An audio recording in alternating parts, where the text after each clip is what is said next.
presidente do Supremo Tribunal Federal do Brasil, demais ministros integrantes dessa Corte Constitucional de Justiça, senhor Procurador-Geral da República, substituto, né, Subprocurador-Geral da República, colegas, advogados aqui presentes, senhores e senhoras. Minha fala vai ser breve, portanto, mas bem objetiva. Represento aqui o Partido Patriota, antigo, cuja nomenclatura antiga era o Partido Ecológico Nacional. Vossa Excelência, ministro Marco Aurélio, colocou a situação de novos ares. E eu parafraseio com todas as vênias Vossa Excelência para dizer que trarei novas luzes ao entendimento muito bem colocado do doutor Antônio de Almeida Castro na peça Vestibular. Por que novas luzes? Porque a vida é dinâmica, porque o universo é dinâmico. Não sou teórico do Big Bang, não sou terrivelmente evangélico, mas sou evangélico. Eu só sou evangélico, não sou terrivelmente evangélico.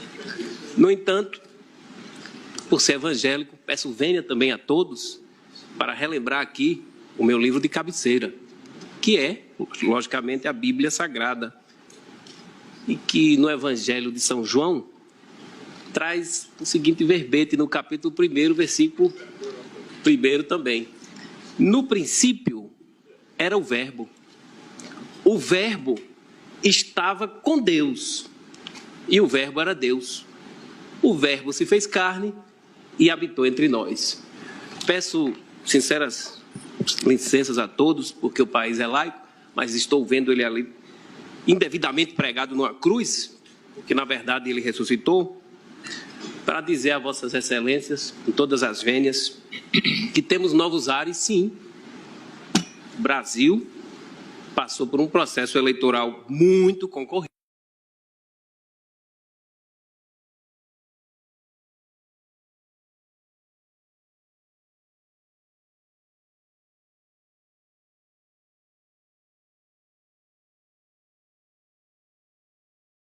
E que o Brasil está acima de todos. Esse é um adágio que eu quero trazer aqui para uma reflexão.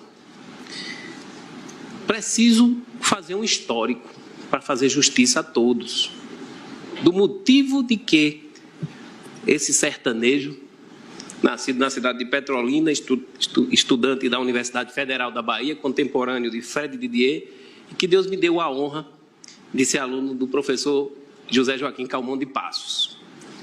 E bebi águas com essas pessoas, por que não? E nesses míseros 7 minutos, quero dizer a Vossas Excelências que, graças a Deus, embora em tempos estranhos, senhor ministro, concordo com Vossa Excelência, mas por que não dizer que o estranho, que Vossa Excelência pode muito bem explicar melhor, eu entendo que não é tão estranho assim.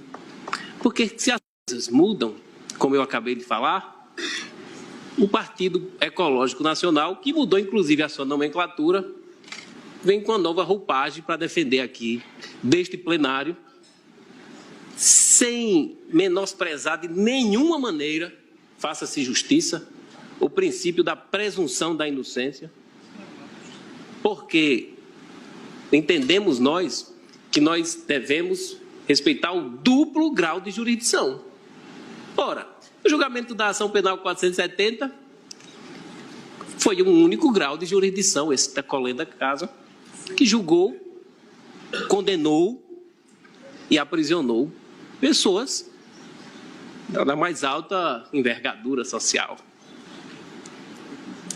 Sim, a denominada Operação Lava Jato, as coisas foram um pouco diferentes, porque alguém, não vou aqui citar nomes, foi condenado, houve o duplo grau de jurisdição, essa pessoa encontra-se encarcerado e serve de paradigma, por que não dizer?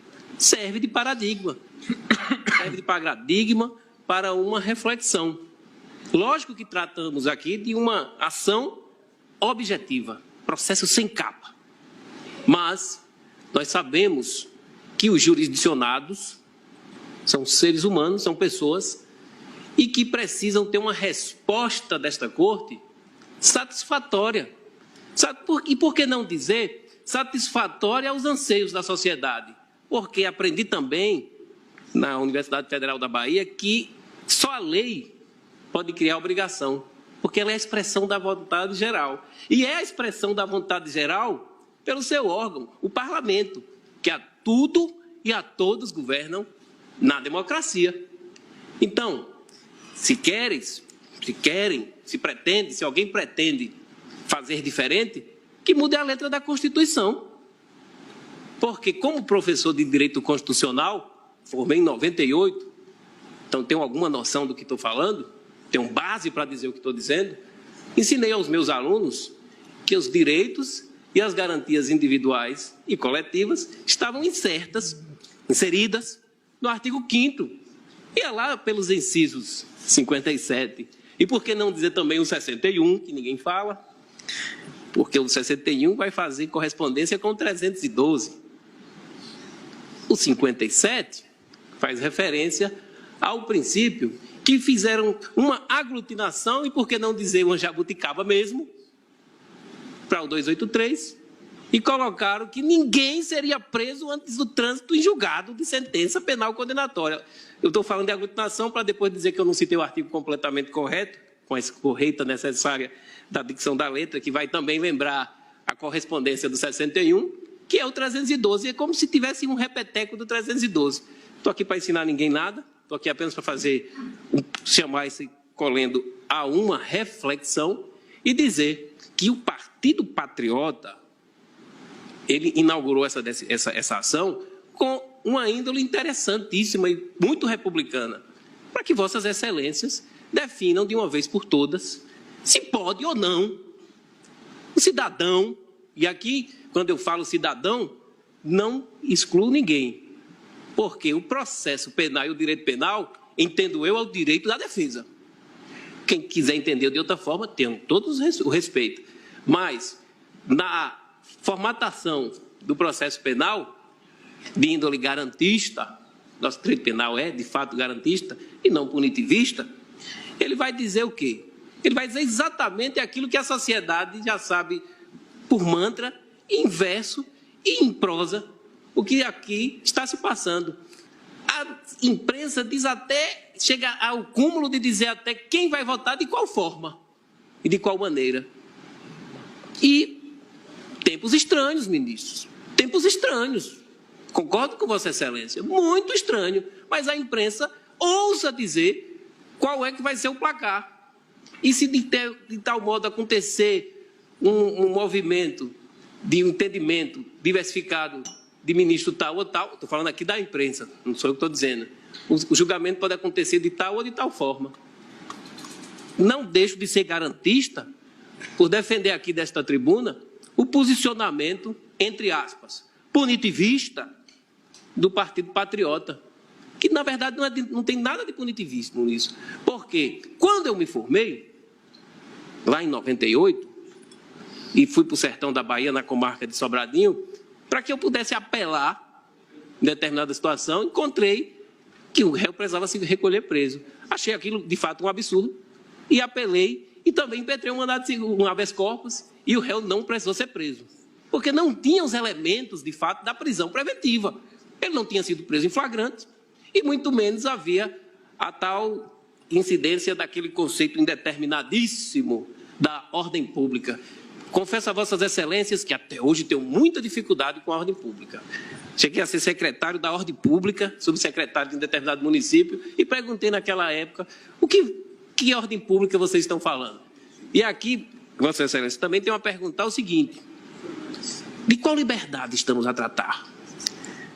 Da liberdade dos réus ou da liberdade dos cidadãos, que alguém gosta de dizer assim, cidadão de bem? Eu não faço essa diferenciação, só chamo cidadão. Eu aprendi também que cidadão é eleitor. Se ensinaram errado, foi o que me ensinaram, que cidadão era eleitor. E alguém que tem a sua culpabilidade reconhecida também perde seus direitos políticos. Então, fica uma situação. Deixa de ser cidadão? Imagino que não. Mas peço vênia a Vossas Excelências para passar para os meus colegas, para eles terminarem as colocações, mas peço apenas uma reflexão republicana de Vossas Excelências, e muito obrigado pela oportunidade.